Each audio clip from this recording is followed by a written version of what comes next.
Look at yourself, Mira. You're essentially expired goods." Vincent laughed, tossing the divorce papers onto the mahogany desk. "Camilla is the future. You're just a placeholder I kept around too long." He thought he had won. He thought stripping her of her home, her name, and her dignity was the end of the story. But Vincent Hale forgot one crucial rule of the universe. When you burn a bridge, make sure you aren't standing on it. He planned a night of passion with his mistress, but he was about to walk into a nightmare of pure golden revenge. Storybody. The sound of the pen scratching against the paper was louder than the thunder rattling the windows of the penthouse. It was a Mont Blanc fountain pen, a gift Mira had bought Vincent for his 40th birthday just 3 months ago. Now he was using it to sign away their 15-year marriage. Vincent Hale sat back in his leather chair, checking his reflection in the darkened window. He adjusted his silk tie, looking at Mira Dane as if she were a stain on his pristine carpet. "Don't look so tragic, Mira," Vincent said, his voice smooth, lacking an ounce of empathy. "This was inevitable. You've been stagnating. I need a partner who reflects my trajectory, someone with vitality." Mira sat opposite him, her hands trembling in her lap. She wore a simple grey dress, the colours of her life seemingly drained away.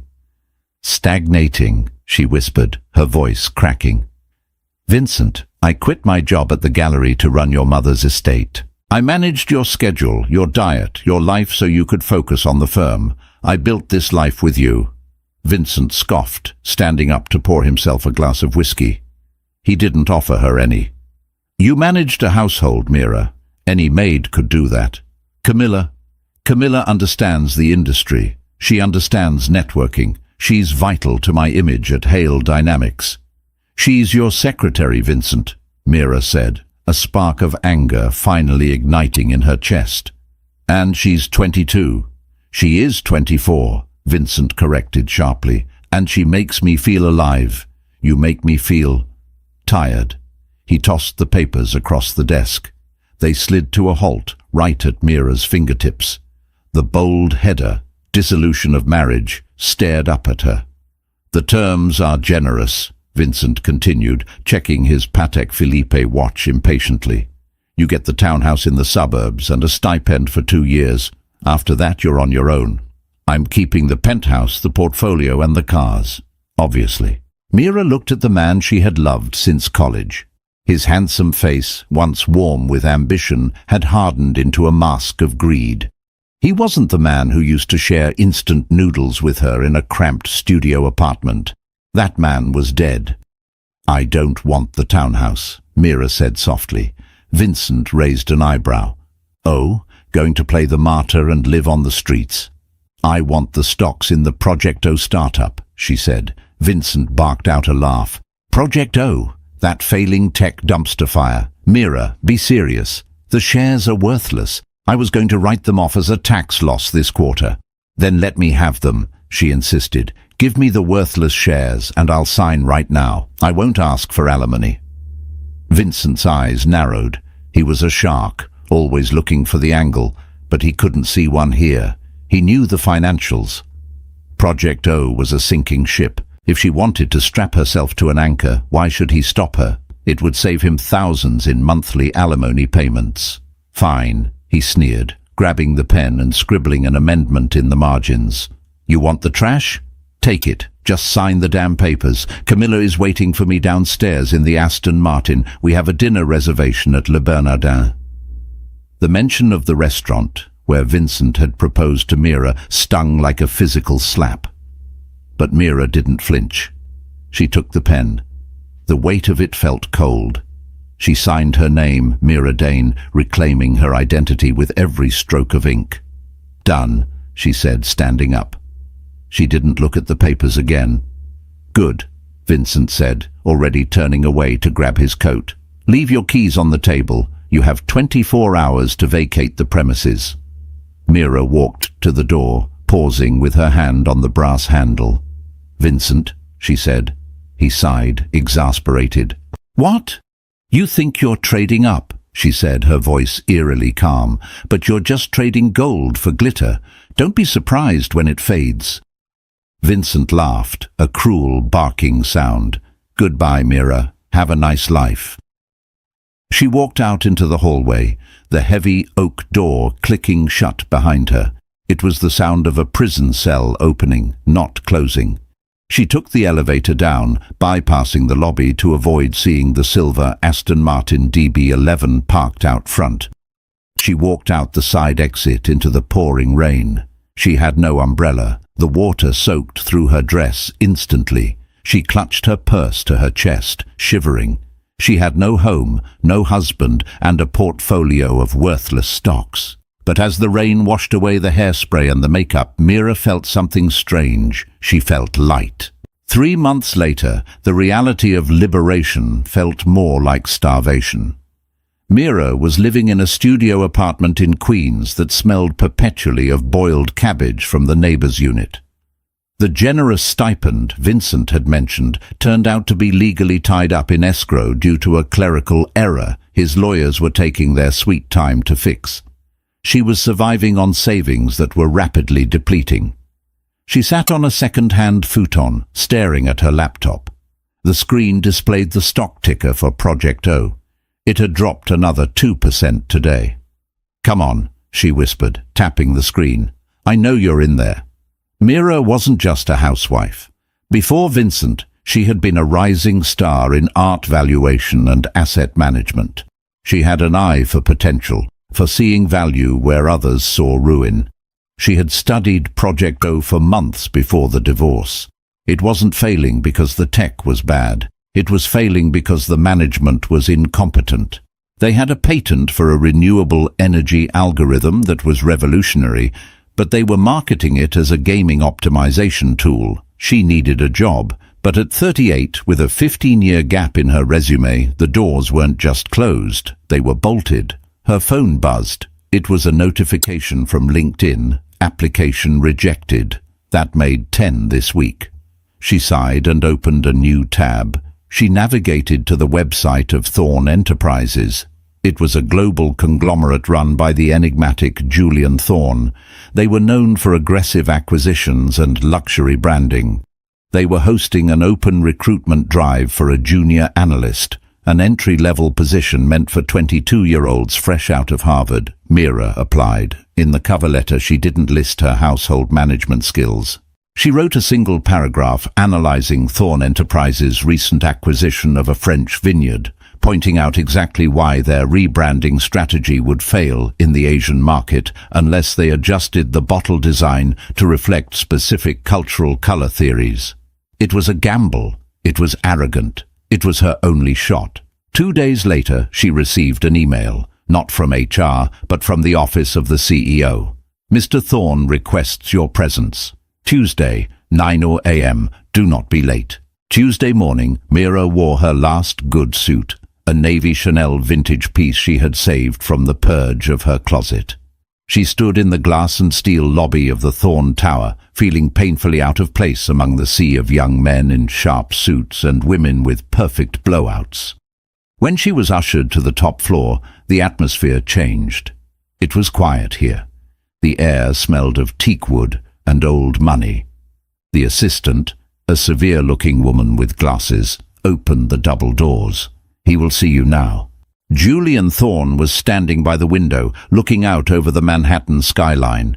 He was tall, with broad shoulders and dark hair graying at the temples. He wore a charcoal suit that fit him with the precision of armor. He turned around. His eyes were a piercing, icy blue, contrasting sharply with his dark features. He didn't smile. "Mira Dane," he said. His voice was deep, resonant. "The woman who thinks my marketing team is incompetent." Mira swallowed her fear. She stood straighter. "I didn't say incompetent, Mr. Thorn. I said culturally myopic. There is a difference." Julian's lips twitched, a ghost of a smile, or a grimace. He walked to his desk and picked up her printout. "You predicted a 15% loss in the Asian sector if we proceeded with the gold leaf labeling. Why?" "Gold is prosperous, yes," Mira explained, her confidence returning as she spoke about the subject she loved. But the specific shade you chose, that pale yellow, is associated with mourning in certain regional dialects of design. You need a deeper ochre gold, and the font. It's too aggressive. It clashes with the harmony branding of the vintage. Julian stared at her for a long moment. The silence stretched, heavy and suffocating. "You have a 15-year gap," he stated bluntly. "I was managing a private estate," Mira lied smoothly. "Technically true." "You were married to Vincent Hale," Julian corrected. "I know him. Mediocre man. Loud suits." Mira flinched. "I am not my ex-husband." "No," Julian agreed, stepping closer. "You seem to be smarter than him. He sold his shares in Project O, didn't he?" Mira froze. "How did you know?" "I watch everything, Ms. Dane. I saw the transfer. He dumped the stock. You picked it up." "Why?" "Because they have the algorithm," Mira said, locking eyes with him. "They just don't know how to use it. If they pivot to green energy logistics, that stock will triple in 6 months." Julian held her gaze. For the first time, she saw a flicker of genuine interest in his eyes. He wasn't looking at a middle-aged divorcee. He was looking at a strategist. "I don't need a junior analyst," Julian said, tossing her resume into the trash can. Mira's heart sank. "I see. Thank you for your I need a consultant for special assets," he interrupted. "Someone who sees what others miss. You start tomorrow. The salary is triple what the analyst position offered, and Ms. Dane..." "Yes." "Get rid of the Chanel suit. It's last season, and you're better than that. My stylist will be at your apartment at 7:10 a.m. 6 months passed. The transformation of Mira Dane was not sudden. It was a relentless polishing of a diamond that had been covered in soot. Working for Julian Thorne was exacting. He demanded perfection. He would call her at 3 a.m. to discuss the valuation of a Renaissance painting or the acquisition of a failing tech startup in Silicon Valley. Mira never complained. She absorbed everything. She worked 18-hour days, fueled by espresso and a burning need to prove that she existed. Her prediction about Project O came true. Under her subtle guidance, she had anonymously emailed the board a restructuring plan. The company pivoted. The stock she held, once worthless, had skyrocketed. She wasn't a billionaire, not yet, but she was suddenly a woman of independent means. She moved out of the smelly apartment in Queens and into a sleek modern loft in Tribeca. But she didn't buy a car. She didn't buy jewelry. She reinvested everything. Meanwhile, Vincent Hale was enjoying the loud, flashy life he had craved. Vincent sat in the VIP section of a trendy club, the Gilded Lily. Camilla was dancing on the table, holding a bottle of Dom Perignon Rose Gold, a $50,000 bottle that Vincent had put on the company credit card. "Vinny, look at me!" Camilla shrieked, spinning around. Her dress was barely there, a shimmering scrap of silver fabric. Vincent smiled, but it didn't reach his eyes. He took a sip of his drink. He was tired. Camilla was exhausting. She demanded constant attention, constant gifts. Last week, she had crashed his Aston Martin into a fire hydrant because she was trying to live stream while driving, and business was tricky. Project O, the stock he had dumped on Mira, was making headlines. He tried not to think about it. Fluke, he told himself. It's just a bubble.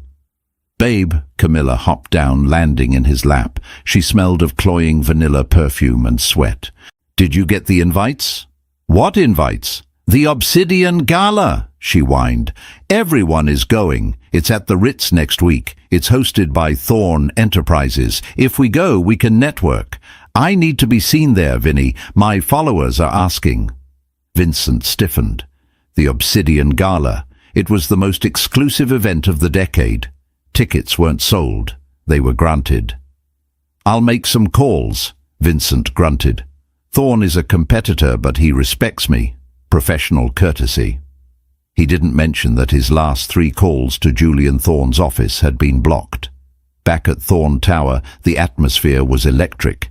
The Obsidian Gala was Julian's pet project, a charity event to unveil his new clean energy initiative, powered in part by the tech from Project O. Mira walked into Julian's office. She was wearing a structured black dress that hugged her curves, her hair cut into a sharp, chic bob. She looked nothing like the woman in the grey dress. She looked dangerous. "The guest list is finalized," she said, placing a tablet on his desk. Julian looked up from his paperwork. His eyes lingered on her for a fraction of a second longer than necessary. "Excellent. Did you include Mr. Hale?" Mira paused. "I assumed you wouldn't want him there." "On the contrary," Julian stood up, walking around the desk to stand in front of her. "I think it is essential he attends. He needs to see the future he threw away." Mira looked up at him. Over the last 6 months, their relationship had shifted. It was professional, yes, but there was an undercurrent of tension, a shared understanding. They were two people who had been underestimated by the world. "Are you doing this for me?" Mira asked quietly. "I don't do things for sentimental reasons, Mira," Julian said, though his voice was softer than usual. "I do them for strategic advantage. Having Vincent Hale there, watching him squirm while his competitors outpace him, that is good business. It weakens his resolve." He reached out, his hand hovering near her face before brushing a stray hair behind her ear. His fingers were warm. "But," Julian added, his voice dropping an octave, "if it also happens to provide a moment of satisfaction for my best asset, then that is a bonus." Mira felt a flush rise to her cheeks. "He's bringing his mistress." "Let him," Julian said, his eyes darkening. "Bring a circus, and you still look like a clown. You, however, you will be the main event." "I'm just the consultant, Julian." "Not that night," he said firmly. "That night you are my partner. I want you by my side when we announce the acquisition. I want everyone to know exactly who is responsible for Thorn Enterprises' new success." He stepped back, the moment breaking, but the air still sizzled. "Go home, Mira. Rest. You need to be ready. Next week we go to war, but we do it in black tie." Mira walked out of the office, her heart hammering against her ribs. She pulled up the guest list on her tablet and found Vincent's name. She hesitated, then hit approve. She added a note to the digital invitation, "Table 44, near the kitchen." A petty smile touched her lips. She was done being the victim. It was time to show Vincent Hale exactly what $1 billion looked like. The air inside the Harry Winston boutique on Fifth Avenue was chilled to a precise 68 degrees, a temperature designed to keep the clientele comfortable and the diamonds crisp. Vincent Hale, however, was sweating. He sat in a plush velvet chair, tugging at the collar of his shirt. Across from him, a jeweler named Henri, who possessed a mustache so waxed it looked like a weapon, was presenting a tray of rings. "This one," Henri purred, pointing to a pear-shaped yellow diamond, "is the canary's cry. 4 carats. VVS1 clarity. It screams opulence." "It screams yellow," Camilla whined from beside Vincent. She was scrolling through Instagram on her phone, barely looking at the tray. "I wanted the pink one, Vinny, like J-Lo had. Or maybe an emerald. Yellow makes my skin look sallow." Vincent gritted his teeth. "The pink one is $3 million, Camilla. This one is—" He glanced at the price tag and his stomach did a somersault. $300,000. "It is distinctive," Vincent said, forcing a smile. "It shows character. Besides, it matches your energy, bright, sunny." He wasn't buying the ring because he loved her. He was buying it because his PR team had told him his image was tanking. The divorce had been quiet, but rumors were swirling in the financial district that he had lost his lucky charm. His last 2 mergers had fallen through. He needed a spectacle. A public proposal at the Obsidian Gala would dominate the social pages. It would paint him as a romantic, a man of passion, distracting investors from the red ink on Hale Dynamics' quarterly report. "Fine," Camilla sighed, snapping a photo of the ring without even putting it on. But you promise we're sitting at the head table. I need good lighting for the video. I told you. I made calls. Vincent lied. He handed his black Amex to Henry. As the jeweler walked away to process the card, Vincent felt a vibration in his pocket. It was a text from his accountant. Sir, the liquidity in the offshore account is low. If you make a large purchase today, we might default on the warehouse lease next week. Vincent deleted the text. He would fix it later. Once the Project O bubble burst, and he was sure it would, any day now, he'd buy the tech back for pennies and flip it. He just needed to maintain the illusion of power until then. 5 miles away, in a private suite at Atelier Versace, the atmosphere was very different. There were no price tags here. There was only the soft rustle of silk and the murmur of appreciation from the seamstresses. Mira stood on a pedestal in front of a trifold mirror. She was wearing a gown that seemed to be woven from the night sky itself. It was a deep, midnight blue velvet that cascaded off her shoulders, hugging her waist before flaring out into a dramatic train. The fabric was dusted with thousands of tiny Swarovski crystals that caught the light with every breath she took. "It is aggressive," Mira whispered, touching the fabric. "Is it too much?" "It is not enough," a deep voice said from the doorway. Mira turned to see Julian Thorne leaning against the frame. He had bypassed the waiting area. He walked into the fitting room with the confidence of a man who owned the building, which in fact he did. He circled the pedestal, his eyes critical but appreciative. "You look like a weapon, Mira. A beautiful, dangerous weapon. That is exactly the point." "I feel like I'm wearing a house," Mira joked nervously, smoothing the velvet over her hips. "Vincent used to say I looked washed out in dark colors." Vincent was colorblind to anything that didn't have a dollar sign attached to it, Julian countered. He signaled to one of his assistants, who stepped forward carrying a flat velvet box. "I didn't want you to wear your own jewelry tonight," Julian said. "It felt insufficient." He opened the box. Mira gasped. Inside lay a necklace that looked heavy, just sitting on the velvet. It was a cascade of sapphires and diamonds centered around a stone the size of a pigeon's egg. "This is the Star of the Adriatic," Mira breathed. She knew the piece. It was part of the Thorne family heritage, rumored to have been worn by royalty in the 19th century. "Julian, I can't wear this. It belongs in a museum or on your wife."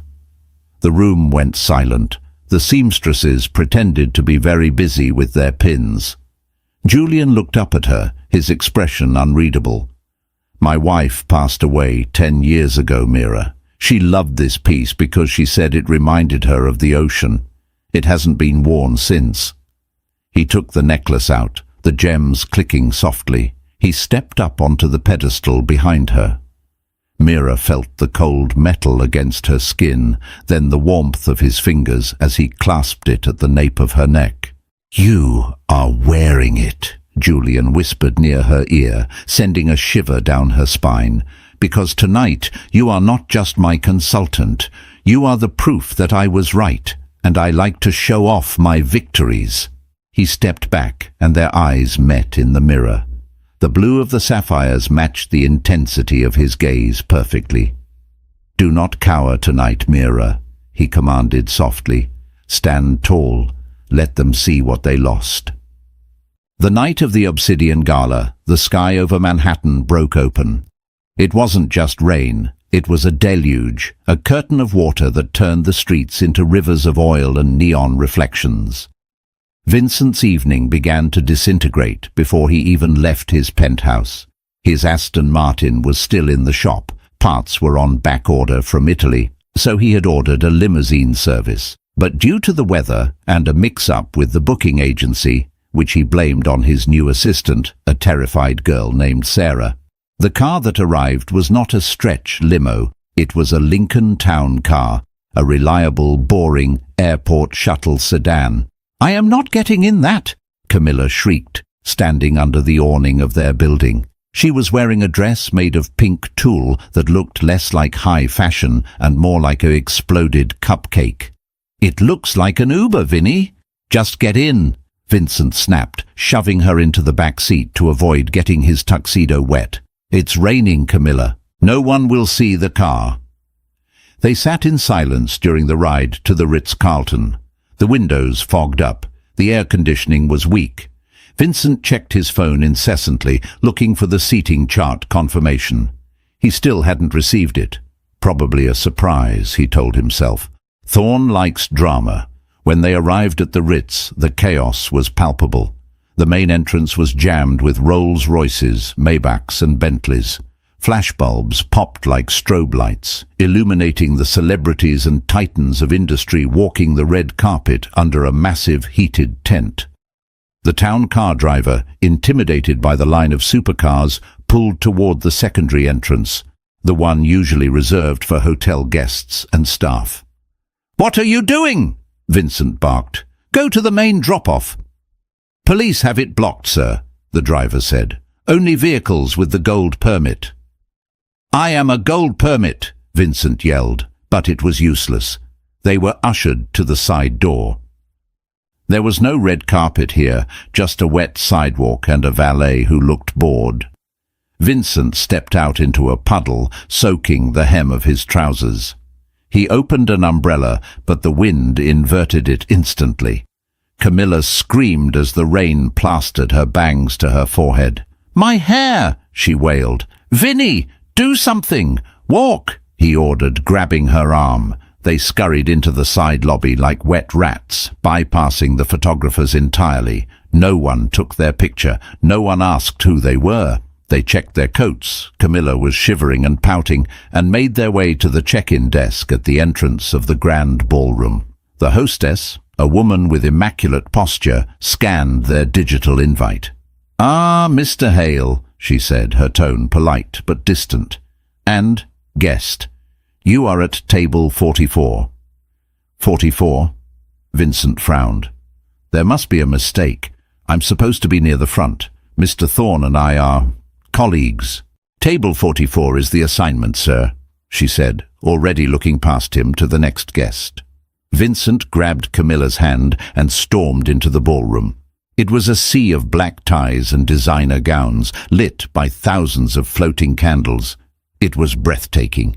He scanned the room for table 44. He walked past the stage, past the VIP section, past the bar. He found it. Table 44 was in the back corner, directly next to the swinging double doors of the kitchen. Every time a waiter burst out with a tray of fish, a waft of steam and clattering dishes hit the table. The other guests at the table were the +1s of junior accountants and a few freelance journalists. "You're joking," Camilla hissed, sitting down and wiping rain from her shoulders. "We're sitting with the help." Vincent was shaking with rage. This was a deliberate insult. Thorne was mocking him. He was about to march to the front and demand a manager when the lights in the ballroom dimmed. A spotlight hit the main entrance, the one Vincent hadn't been allowed to use. The orchestra swelled. "Ladies and gentlemen," the announcer boomed, "please welcome your host, Mr. Julian Thorne." The double doors swung open.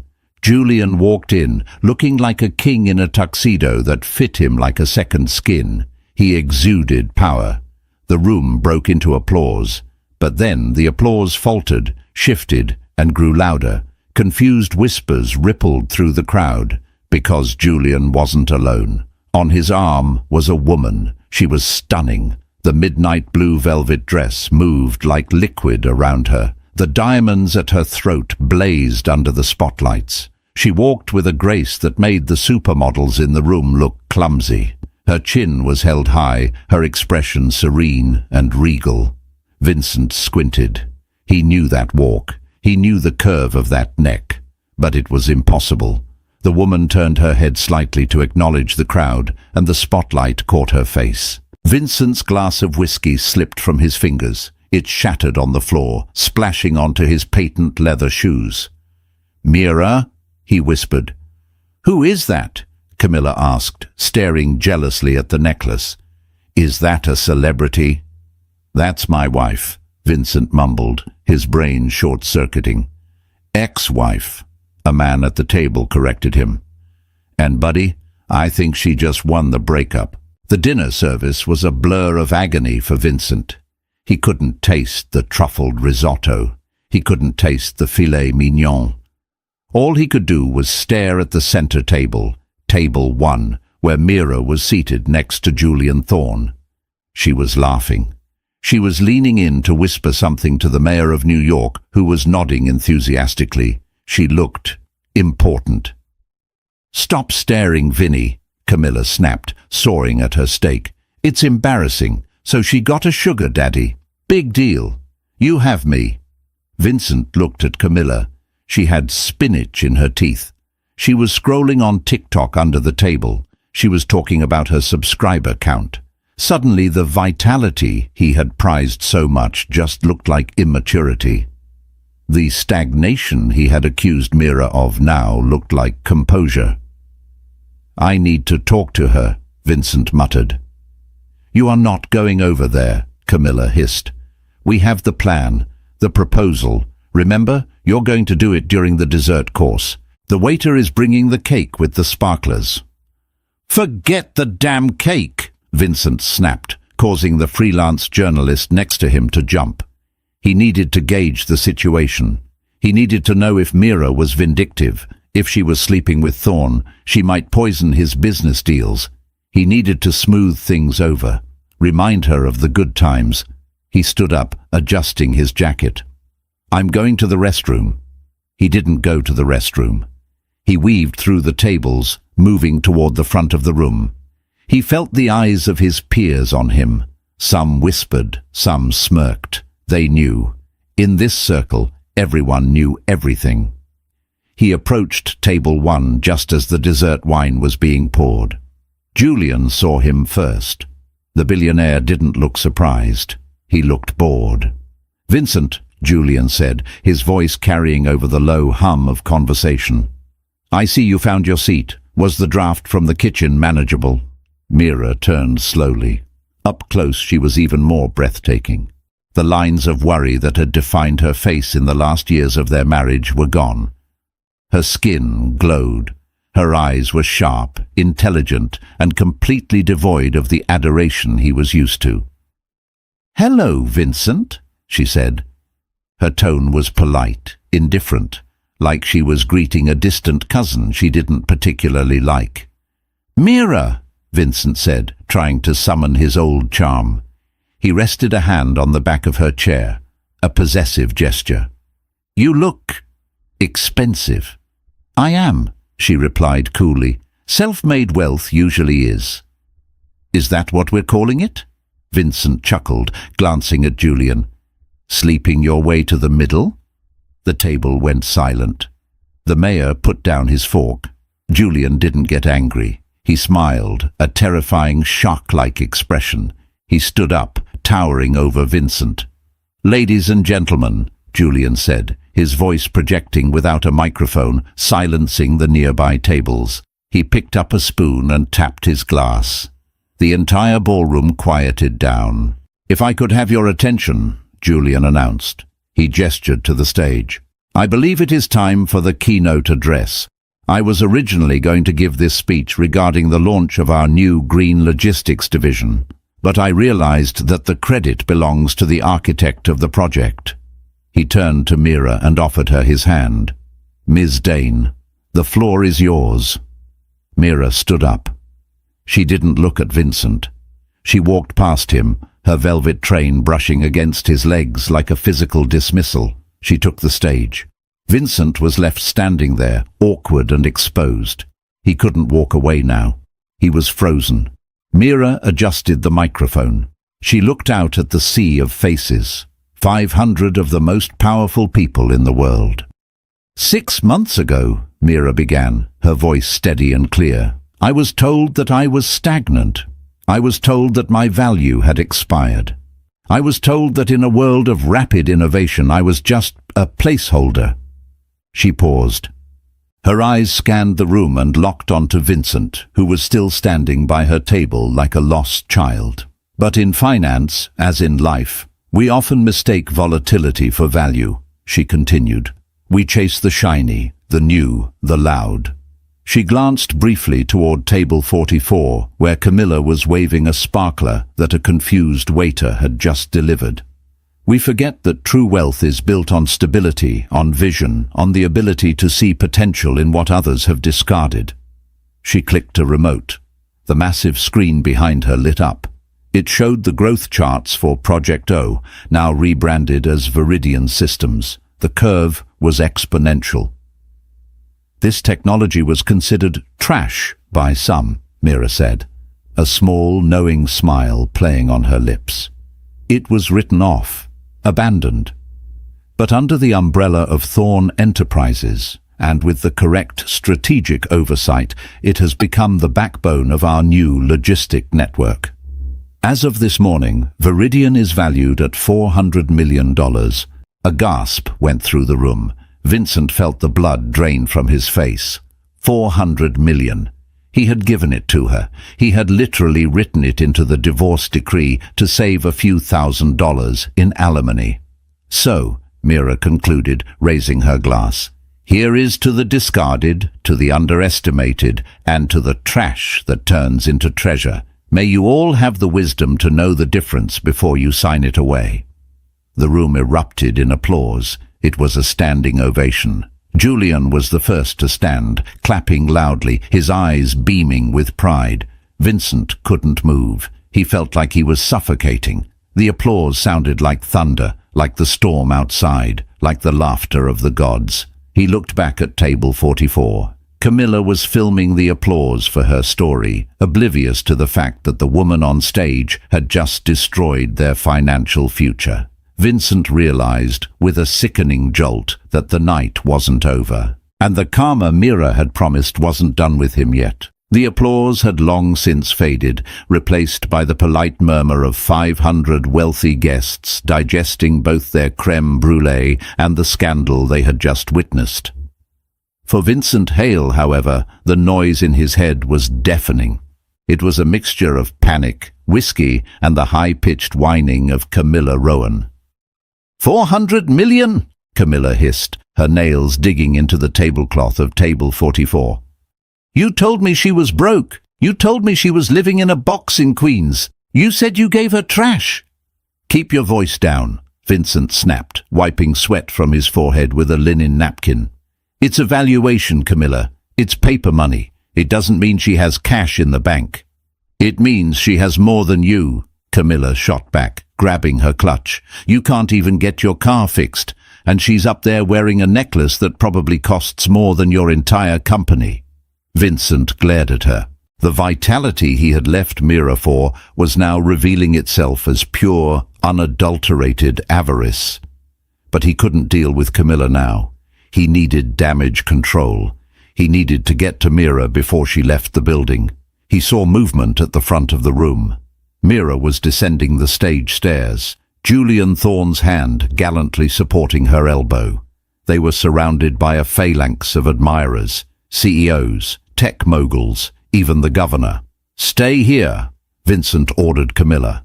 He pushed his way through the crowd, ignoring the glares of people he bumped into. He was a man drowning, and Mira was the only life raft in sight. He intercepted them near the exit of the grand ballroom, just as they were heading toward the private elevators.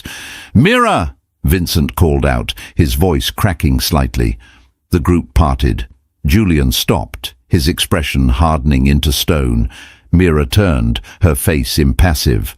Up close, the star of the Adriatic around her neck seemed to pulse with cold blue fire. "Mr. Hale," Julian said, his voice dropping to a dangerous baritone. "I believe the valet is that way." He pointed toward the service exit. "I need to speak to my wife," Vincent said, puffing out his chest, though he felt incredibly small next to Julian. "Ex-wife," Mira corrected, her voice light as if she were clarifying a minor clerical error. "And I think we've said everything we needed to say in court, Vincent." "Mira, please," Vincent said, changing his tactic to desperation. He stepped closer, smelling the faint scent of jasmine and rain that clung to her, a scent he used to take for granted. This presentation, it was a masterstroke, truly. But you know the industry. Evaluations fluctuate. You need someone who knows how to manage that kind of asset, someone with experience. Mira tilted her head, a small, pitying smile playing on her lips. Are you offering your services, Vincent? Because my portfolio is currently being managed by the top analysts at Thorn Enterprises. I recall you saying that my management style was stagnant. I was angry, Vincent lied quickly. I didn't mean it. Look, we built a life together for 15 years. You can't just throw that away for him. He gestured vaguely at Julian. He's using you, Mira. He just wants the tech. Julian stepped forward, forcing Vincent to take a stumble back. Careful, Vincent. You are dangerously close to slander, and unlike you, I don't settle out of court. Mira placed a calming hand on Julian's arm. She looked at Vincent, and for a moment he saw a flicker of the woman who used to make him coffee every morning. But then the steel doors slammed shut behind her eyes. You're right, Vincent, she said softly. We did build a life, and you burned it down because you got bored. You wanted excitement. You wanted youth. She glanced over Vincent's shoulder to where Camilla was aggressively vlogging her own breakdown near the dessert table. Go back to your excitement. I have a board meeting in the morning.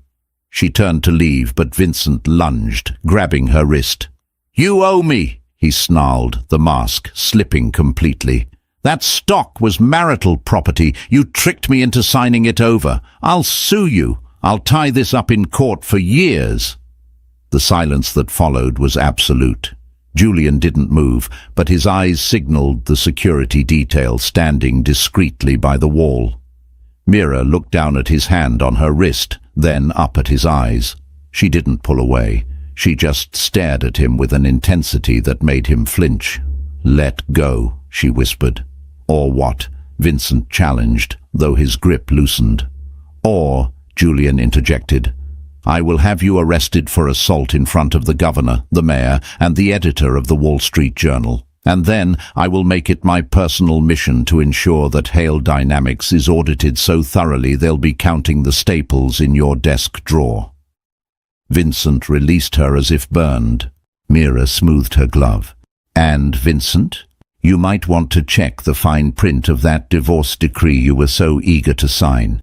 Specifically, Clause 14, Section B regarding future liabilities and intellectual property transfers. You didn't just give me the stock. You gave me the indemnity. You're not just out of the money. You're out of options. She turned and walked into the elevator with Julian. The doors slid shut, severing Vincent from the only good thing he had ever had. The unraveling of Vincent Hale's life did not happen all at once. It happened in a series of agonizing, bureaucratic clicks, like a roller coaster inching over a precipice before the drop. The morning after the gala, Vincent stormed into his office at Hale Dynamics. He was hungover, his tuxedo shirt was stained, and he hadn't slept. He screamed for his secretary, but she wasn't at her desk. Instead, a man in a grey suit was sitting in Vincent's leather chair. "Who the hell are you?" Vincent roared. "Get out of my seat." The man stood up calmly. "Mr. Hale, I'm Arthur Pym, legal counsel for Viridian Systems." "Viridian?" Vincent blinked. "That's Mira's company. Get out. I'm calling security." "Security has already been briefed," Pym said, opening a briefcase. "I'm here to serve you with a cease and desist order." Vincent laughed, a dry, hysterical sound. "For what? Being mean to my ex-wife?" "For patent infringement," Pym said, sliding a document across the mahogany desk. Hale Dynamics' core product, the predictive shipping algorithm you sell to the government, is based on source code that was part of the Project O acquisition. When you transferred the shares and all associated assets to Ms. Dane, you transferred the ownership of that code. Vincent froze. The room seemed to tilt. He remembered the hurried meetings, The way he had dismissed the tech team's concerns about the code origin, assuming he owned Project O anyway, so it didn't matter. "But I developed that product," Vincent stammered. "Using assets you no longer own," Pym corrected. "Ms. Dane is now charging you a licensing fee for the continued use of her property." "Fine," Vincent slammed his hand on the desk. "I'll pay the license. How much? 10,000 a month? 50? Pym adjusted his glasses. "Retroactive to the date of the divorce decree, plus penalties for unauthorized use. The fee is set at $2 million a month, or a lump sum settlement of $50 million. Vincent collapsed onto the visitor's sofa. "I don't have 50 million liquid. You know that." "We do," Pym agreed, "which is why we are also prepared to accept a liquidation of assets, specifically the majority controlling stake in Hale Dynamics." Vincent stared at the ceiling. It wasn't just a defeat. It was a hostile takeover from the inside out. Mira hadn't just beaten him. She had eaten him alive. He stumbled out of the office an hour later, stripped of his title, his company, and his dignity. He drove home, not in the Aston Martin, which was still held hostage by the mechanic for unpaid bills, but in a taxi. When he arrived at the penthouse, he expected to find solace, or at least a drink. Instead, he found the front door wide open. The hallway was filled with boxes, but they weren't being unpacked. They were being moved out. "Camilla!" Vincent called out, panic rising in his throat. Camilla walked out of the bedroom. She was wearing her coat and dragging a Louis Vuitton trunk. She wasn't crying. She looked annoyed. "Finally," she said. "I've been waiting for the Uber for 20 minutes. This building has terrible reception." "Where are you going?" Vincent asked, blocking her path. "I'm leaving, Vinny," she said, checking her reflection in the hallway mirror. "I saw the news. Stocks tanking. Lawsuits. You're toxic. My brand can't be associated with a loser." "Your brand?" Vincent laughed incredulously. "You take selfies for a living. I paid for this apartment. I paid for that bag." "And thanks for that," she said, breezing past him. "Consider it severance pay for putting up with your snoring." "Wait." Vincent grabbed her arm. "The ring, the yellow diamond. Give it back. I need to return it. I need the cash." Camilla pulled her arm away, holding up her hand. The finger where the canary's cry had sat was empty. "Oh, that?" she shrugged. "I pawned it this morning.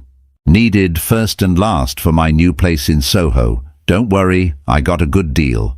You stole it," Vincent gasped. "It was a gift," she smirked. "Possession is 9/10 of the law, baby, just like you taught me." She walked out the door, the wheels of her trunk clicking rhythmically over the marble floor. Vincent stood alone in the empty penthouse. The rain had started again outside. He walked to the window, looking out at the city he used to think he owned. His phone buzzed. It was a notification from the bank. Foreclosure notice. Payment default on penthouse mortgage. He slid down the wall, sitting on the floor where Mira used to do yoga. He looked around at the cold, empty space. He had traded a woman who would have walked through fire for him for a woman who sold his ring to pay rent. He had traded a billion-dollar future for a few months of ego. He put his head in his hands, and finally he wept, not for Mira, but for himself. 1 year later, the summer sun beat down on the rusty metal of the shipping container. Vincent wiped grime from his forehead with the back of a gloved hand. He adjusted his hard hat. "Hale, stop daydreaming and check the manifest," the foreman shouted from the dock below. "On it," Vincent grunted. He was working as a logistics coordinator, a fancy title for a guy who checked clipboards at the Brooklyn Navy Yard.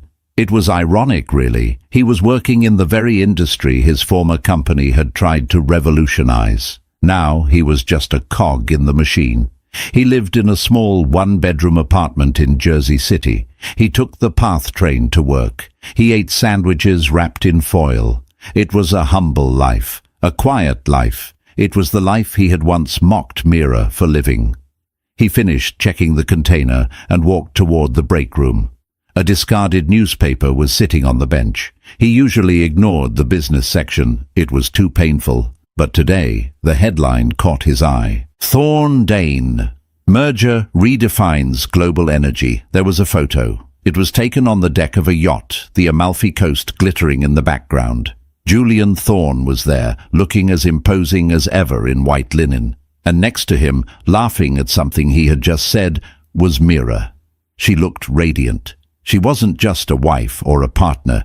The caption identified her as CEO of Viridian Thorn Global. She held a glass of champagne, her other hand resting casually on Julian's shoulder. On her finger, the star of the Adriatic had been replaced by a simple, massive diamond band. They were married. Vincent stared at the photo. He looked at Mira's smile, a smile he hadn't seen in the last 5 years of their marriage because he had been too busy looking at his phone. He felt a pang of jealousy, sharp and hot. But then it faded into something duller. Resignation. He looked at his own reflection in the break room window. Grey hair, tired eyes, a high-vis vest. "Hey, Hale!" A co-worker, a young kid named Mike, sat down next to him. "You see this? That lady, she's the one who invented that system we use, the one that tracks the crates." "Yeah," Vincent said hoarsely. "I know." "Must be nice," Mike sighed, biting into an apple. "Billions of dollars, yachts. I bet she never had a worry in her life." Vincent looked back at the photo. He remembered Mira crying at the kitchen table when he told her she was boring. He remembered her signing the divorce papers with a trembling hand, asking only for the worthless stock. "No," Vincent said quietly. "She had worries. She invested in the right things eventually." "You know her?" Mike asked, joking. Vincent hesitated. He could tell the kid the truth. He could say, "I was her husband. I was the one who threw her away." He could try to claim some proximity to that greatness. But he looked at the grease under his fingernails. He looked at the life he had built with his own arrogance. "No," Vincent said, tossing the newspaper into the recycling bin. "I don't know her. Not really." He stood up and put his hard hat back on. "Back to work," he said. Outside, across the water, a massive white yacht was pulling out of the harbour, heading toward the open ocean. Vincent didn't watch it go. He turned his back, picked up his clipboard, and started counting the boxes he would never own. Vincent thought the grass was greener on the other side, but he forgot that grass only grows where you water it. He traded a diamond for a stone and paid the ultimate price. Mira didn't just get revenge, she got a life that Vincent could only dream of. It's a brutal reminder. Be careful who you discard on your way up, because you might just meet them on your way down, and they won't be offering you a hand. If you enjoyed this story of ultimate karma and redemption, smash that like button and subscribe to the channel. We drop new stories of betrayal and justice every week. What would you have done if you were Mira? Let us know in the comments below. Thanks for watching.